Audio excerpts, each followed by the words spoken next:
আসসালামু আলাইকুম ভিউয়ার্স। চলমান ভারত-পাকিস্তান উত্তেজনা কিন্তু একটা নতুন দিকে মোড় নিয়েছে। গত শুক্রবার রাতেও কিন্তু এলওসিতে পাকিস্তান এবং ভারতীয় সেনাবাহিনীর মধ্যে গোলাগুলি বিনিময় হয়েছে এবং পাশাপাশি কিন্তু যেহেতু সিন্ধু নদী চুক্তির আওতায় যে নদীগুলোর পানি পাকিস্তান পেত ভাটির দেশ হিসেবে, সেগুলোর পানি কিন্তু বন্ধ করে দেওয়া হয়েছে বলে আমরা খবর পেয়েছি। এবং বিলাওয়াল ভুট্টো, যিনি পাকিস্তান পিপলস পার্টির নেতা, তিনি হুঁশিয়ারি দিয়েছেন যে যদি সিন্ধুর পানি পাকিস্তান না পায় তাহলে কিন্তু এই নদীতে ভারতীয়দের রক্ত গঙ্গা বইয়ে দেওয়া হবে।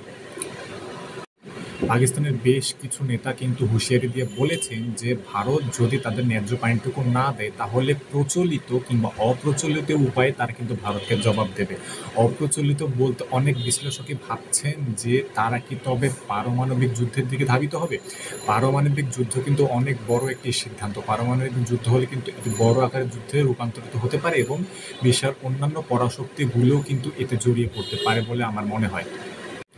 22শে এপ্রিল হামলার পর থেকে কিন্তু ভারতীয় মিডিয়াগুলো এবং ভারতীয় যে আইনশৃঙ্খলা বাহিনী আছে এবং তাদের যে প্রতিরক্ষা বাহিনী আছে, তারা কিন্তু জোর কদমে সামাজিক যোগাযোগ মাধ্যমে তাদের প্রস্তুতির কথা, যুদ্ধের প্রস্তুতির কথা বলে আসছেন, যেটা কিন্তু তারা আমরা দেখে থেকে যে বলিউড সিনেমাও করে থাকেন। কিন্তু উল্টো দিকে পাকিস্তানের একজন দায়িত্বপ্রাপ্ত সামরিক কর্মকর্তা বলেছেন যে তারা প্রস্তুতিতেই আছেন, কিন্তু তারা চান না হম্বিতম্বি করতে কিংবা সোশ্যাল মিডিয়ায় খবরদারি করতে। এটা কিন্তু একটা বড় স্টেটমেন্ট এবং ভারতীয় যে প্রতিরক্ষা আছে এটা কিন্তু একরকম তুচ্ছ তাচ্ছিল্যই করেছেন। এবং গত কয়েকদিনে কিন্তু আমরা বিশ্বের পরাশক্তিগুলোকে দেখেছি এই চলমান সমস্যার উপর নজর রাখতে। ইউএসএ কিন্তু নৈতিকভাবে ভারতকে সাপোর্ট দিয়েছে এবং তারা বলেছে যে তারা মধ্যস্থতা চায় না। তারা কিন্তু আমরা দেখেছি গত শুক্রবারে ভারতে কিন্তু যুদ্ধ বিমান পাঠিয়েছে, একটি বড় যুদ্ধ বিমান। অন্যদিকে ইরান কিন্তু পাকিস্তানকে নৈতিকভাবে সাপোর্ট দিয়েছে এবং সাপোর্ট দিলেও তারা কিন্তু এই যে সমস্যা, এই সংকটের কিন্তু মধ্যস্থতা চেয়েছে এবং শান্তিপূর্ণ উপায়ে আলোচনার মাধ্যমে এর সমাধান করতে চেয়েছে বলে আমরা জানতে পেরেছি। কিন্তু এরই মধ্যে ভারতীয় কিছু মিডিয়া এবং যারা সংবাদ মাধ্যম আছে তারা কিন্তু এই সংকটে বাংলাদেশকেও জড়ানোর চেষ্টা করেছে। বাংলাদেশের বিরুদ্ধে তাদের এলিগেশনস হচ্ছে বাংলাদেশের মাটি কিন্তু ভারতের বিরুদ্ধে এবং ভারতীয় প্রতিরক্ষা বাহিনীর বিরুদ্ধে পাকিস্তান ব্যবহার করতে পারে, যেহেতু পাকিস্তানের সাথে বাংলাদেশের সম্পর্কটা আগের চেয়ে বেশ উন্নতির দিকে দেখা যাচ্ছে।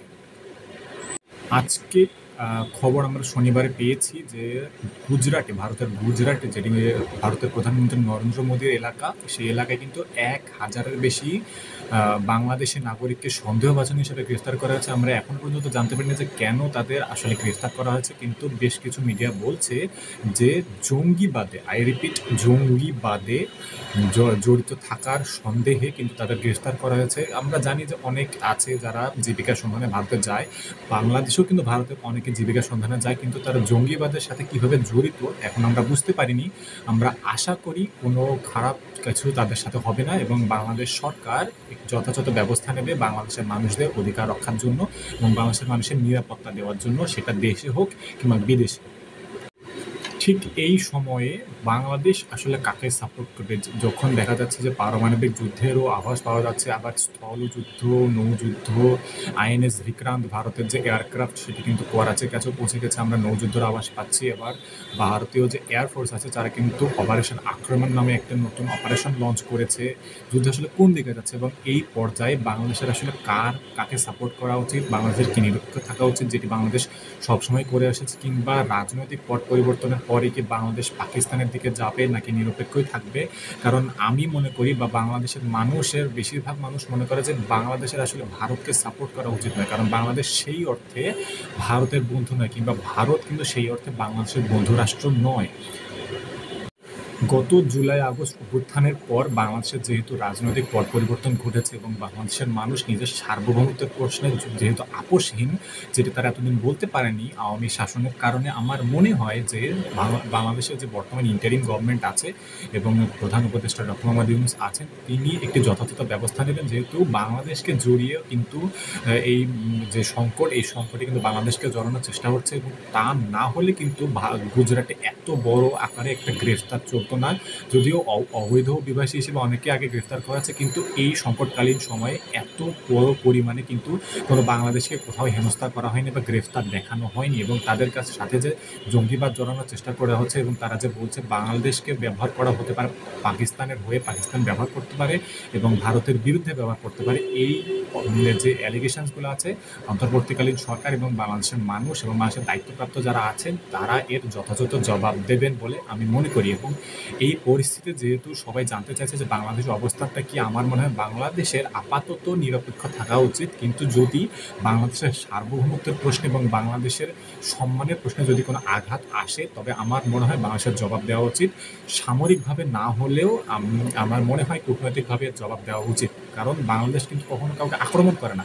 বাংলাদেশ সবসময় শান্তিতে বিশ্বাস করে, কিন্তু বাংলাদেশের ওপর আক্রমণ হলে কিংবা এই বাংলাদেশের সার্বভৌমত্বে কোনো আক্রমণ আসলে আমার মনে হয় বাংলাদেশের নিজেকে রক্ষা করা উচিত এবং মোক্ষম জবাব দেওয়া উচিত।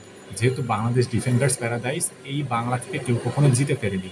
আমরা সবসময় সব সংকটে শান্তিপূর্ণভাবে আলোচনার চেষ্টা করি এবং সমাধানের চেষ্টা করি, এবং বাংলাদেশ কিন্তু সবসময় এই সংকটগুলো থেকে দূরে থাকতে চেষ্টা করে, তারা শান্তিপূর্ণভাবে চেষ্টা করে। কিন্তু যদি ভারতীয় মিডিয়া, ভারতীয় যারা দায়িত্বপ্রাপ্ত আছেন, ভারতীয় সরকার, ভারতীয় হিন্দুত্ববাদী উগ্রবাদী সরকার যদি বাংলাদেশকে জড়ানোর চেষ্টা করে, তাহলে আমার মনে হয় বাংলাদেশের কূটনৈতিকভাবে অন্তত অবশ্যই এর প্রতিক্রিয়া জানানো উচিত। এবং যদি বাংলাদেশের কোনো ওপর কোনো আঁচড় আসে, আমার মনে হয় বাংলাদেশের সেনাবাহিনী, বাংলাদেশের বর্ডার গার্ড বসে থাকবে না হাত গুটিয়ে, তারা এর মোক্ষম জবাব দেবে। আসসালামু আলাইকুম।